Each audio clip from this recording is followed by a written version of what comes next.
Всем привет! Что могу вам пожелать, совладельцы ОСББ в Украине?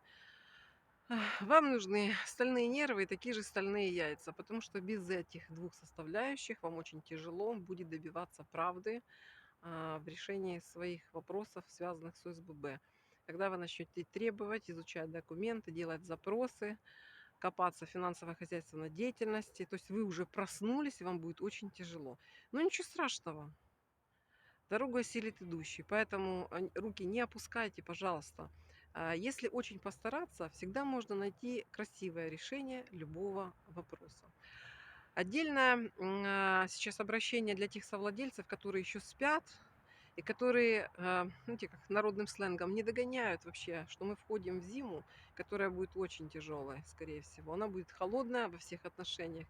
И вам пора пересматривать свое отношение к близ живущим соседям, таким же, как вы, перестать презрительно, где-то надменно относиться к ним, потому что когда придут холода и голода, вы все будете объединяться. Вообще это нормальная функция человечества.